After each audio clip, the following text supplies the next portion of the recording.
ਅਕਾਲ ਜੀ। ਬੇਬੇ ਕਿੱਥੋਂ ਆਏ ਤੁਸੀਂ? ਅਸੀਂ ਆਏ ਜੀ ਬਹਾਦਰਗੜ੍ਹ ਤੋਂ। ਕੀ ਦਿੱਕਤ ਸੀ ਬੇਬੇ ਤੁਹਾਨੂੰ? ਮੈਨੂੰ ਜੀ ਸਾਹ ਦੀ ਦਿੱਕਤ ਤੀ ਬਹੁਤ ਜ਼ਿਆਦਾ। ਹੂੰ।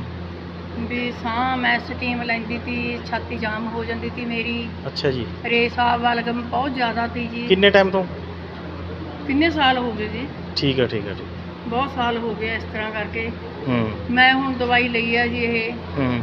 ਦੇਸੀ ਦਵਾਈ ਲੈ ਕੇ। ਕਿੰਨਾ ਫਰਕ ਪੈ ਗਿਆ?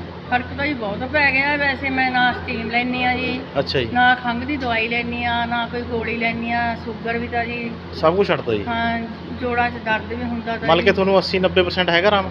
ਹਾਂ ਜੀ, ਬਹੁਤ ਜ਼ਿਆਦਾ। ਪਰ ਮੈਂ ਦਵਾਈ ਲੈਂਦੀ ਹੋ ਨਹੀਂ ਜੀ ਹੁਣ। ਠੀਕ ਹੈ ਜੀ ਠੀਕ ਹੈ ਸਾਹ ਬੇਬੇ। ਦੁਖਦਾਤੀ ਜੀ ਮੇਰਾ ਬਹੁਤ ਜ਼ਿਆਦਾ, ਸਾਹ ਵੀ ਠੀਕ ਹੈ ਅੱਛਾ ਜੀ। ਤੇ ਪੈਰਾਂ 'ਚ ਦਰਦ ਹੁੰਦਾ ਹੈ ਜੀ, ਉਹ ਵੀ ਠੀਕ ਹੈ ਉਹ ਜੀ? ਵੀ ਫਰਕ ਹੈ ਜੀ ਮੈਨੂੰ ਬਹੁਤ ਠੀਕ ਹੈ ਬੇਬੇ ਜ਼ਿਆਦਾ। ਠੀਕ ਹੈ। ਸਤਿ ਸ਼੍ਰੀ ਅਕਾਲ ਜੀ। ਹਾਂ ਜੀ, ਸਤਿ ਸ੍ਰੀ ਅਕਾਲ ਜੀ। ਸਾਡਾ ਐਡਰੈਸ ਹੈ ਜੀ ਹੰਸਾਲੀ ਸਾਹਿਬ। ਸਾਡਾ ਫ਼ੋਨ ਨੰਬਰ 79731 35683। ਸਤਿ ਸ਼੍ਰੀ ਅਕਾਲ ਜੀ।